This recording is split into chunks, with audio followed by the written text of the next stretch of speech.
तुम्ही मुंबईत आलेला आहात, कोणाकोणाला भेटणार आहे, काय नेमकं म्हणणे तुमचं? मुख्यमंत्री साहेब थोडं माईक खाली ना आम्हाला काय 8 तारखेला आहे. आम्ही पोलिसांची भेट घेऊ.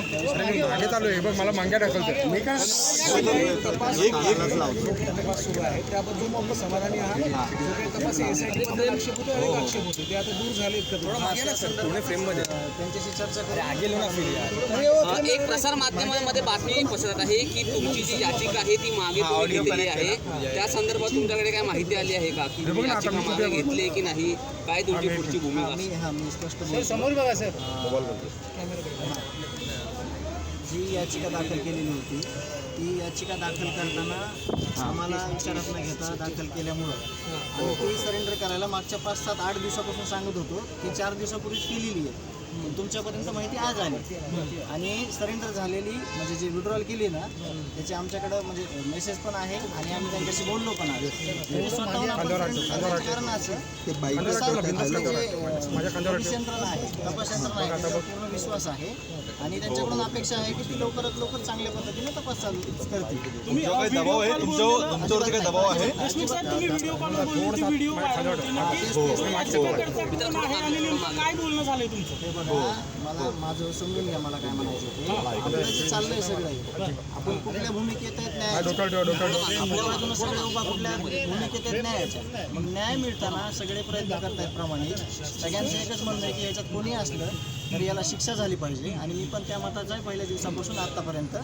आणि आता ज्यावेळेस आम्ही मुख्यमंत्री साहेबांना भेटतो सगळ्या गोष्टीवर सविस्तर चर्चा करून जे सगळे आढावे आहेत, सगळं SIT असेल, CID असेल, पोलीस यंत्रणा असेल, त्या सगळे आढावे घेतल्यानंतर मग मी तुम्हाला आमची काय चर्चा होती किंवा आमच्यात काय बोलणं होतं ते तुम्हाला पण ज्या प्रकारे आपण पाहतोय की धनंजय मुंडेंचा प्रभाव पडू शकतो, तर धनंजय मुंडेंनी राजीनामा द्यावा असं विरोधक म्हणतायत, सत्ताधारी म्हणतायत. तुमची मागणी आहे तशी? माझी मागणी एक आहे की मला न्याय पाहिजे माझ्या भागात.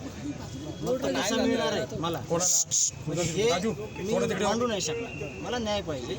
न्याय मिळताना मला ज्या काही अडचणी असतील मग तो सिस्टीमचा भाग आहे, तो प्रशासनाचा भाग आहे. मला कुठल्या बाजूने ते न्याय देतात त्यावर मी पण नेत्यांचं म्हणणं असं आहे की जर धनंजय मुंडे मंत्री असतील त्यांचा माणूस वाल्मिकीकरण आहे ते न्याय मिळू शकत नाही, त्यामुळे त्यांना पदावरून दूर केलं पाहिजे. मग मी मुख्यमंत्री साहेबांना बोलेन की मी विनंती करेन त्यांना की सगळी ही चौकशी जी आहे ती निपक्षपातीपणे करण्यासाठी तुम्ही विशेष प्रयत्न करावे आणि मी वेळोवेळी त्यांच्यावर विश्वास दाखवलेला आहे की ते चांगल्या पद्धतीने तपास यंत्रणा राबवायला सांगितलं. उज्ज्वल निकम यांची नेमणूक करावी अशी मागणी सातत्यानं होते. तुमची देखील तीच मागणी?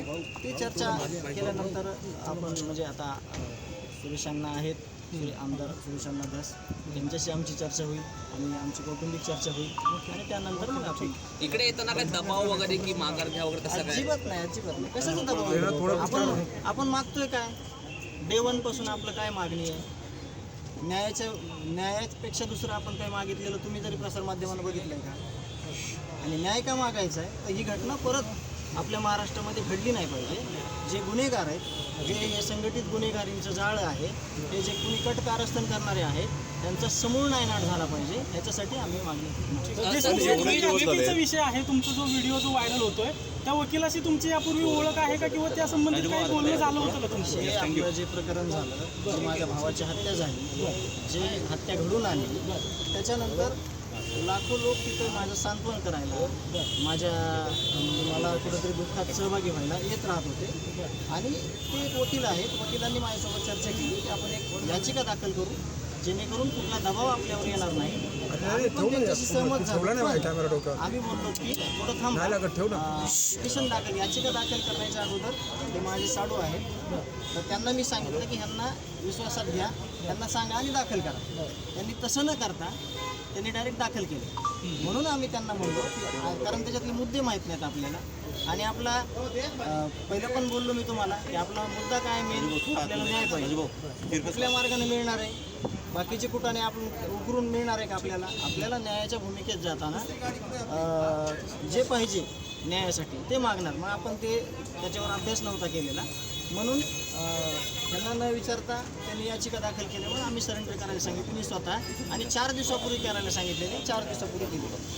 जरी राजकारण होते का सगळ्या याच्यावर ज्या प्रकारे आरोप प्रत्यारोप होत आहेत न्याय मिळण्यापेक्षा? मी सांगतो तुम्हाला जे संतोष देशमुख एक माणूस म्हणून ज्या ठिकाणी आले सगळे लोक राजकीय सामाजिक सगळ्या संघटनातले तर तिथं त्या ठिकाणी एक माणूस म्हणून संतोष देशमुखकडे आलेले लोक आहेत ना, त्यांनी अजिबात कुठलं राजकारण केलं नाही. त्याचं कारण असं की हत्या अशा म्हणजे हत्या ही अशी भयानक आहे. घटनेला 1 महिना झालं, थोडाही म्हणजे सगळे जे सुन्न झालेले गाव परिसर आणि आपले सगळे लोक, तर ती इतकी भयानक आहे की म्हणजे जर कुठं चालू असेल प्रसार माध्यमांतर डेअरिंग नाही होत माझी ते बघायची कुठंतरी की ते कसं झालेलं आहे.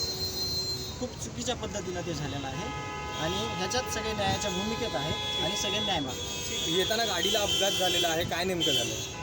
टोल नाक्यावर आम्ही थोडी स्पीड जास्त होती तिथं, म्हणजे स्पीड जास्त म्हणजे 50-60ची असेल, ती टेक्निकल काही इश्यू असेल त्याचा, त्याच्यामुळे बाकी दुसरं काय नाही धनंजयजी, एकंदरीतच मुख्यमंत्र्यांकडून तुमच्या काय अपेक्षा आहेत?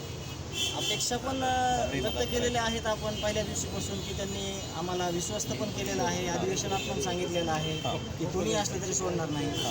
तर ह्याच अपेक्षा आहेत की पुढं पण आम्हाला न्याय मिळेपर्यंत सगळे तुम्ही सोबत राहिले पाहिजे. जे एकंदरीतच बीडमधले आका आहेत ते अस्तित्वात आहेत. आता जे एकंदरीत परिस्थिती बघता मुख्यमंत्री न्याय देतील असं वाटतंय तुम्हाला?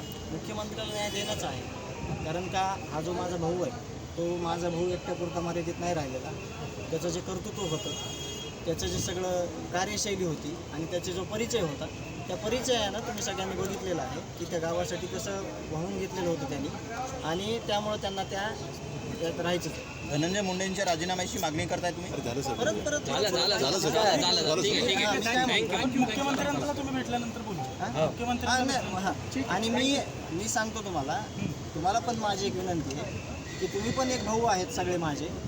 न्याय संतोष अण्णाला कसा भेटेल माझ्या भावाला, आपल्या भावाला, त्यासाठी तुम्ही पण प्रयत्न करा. धन्यवाद.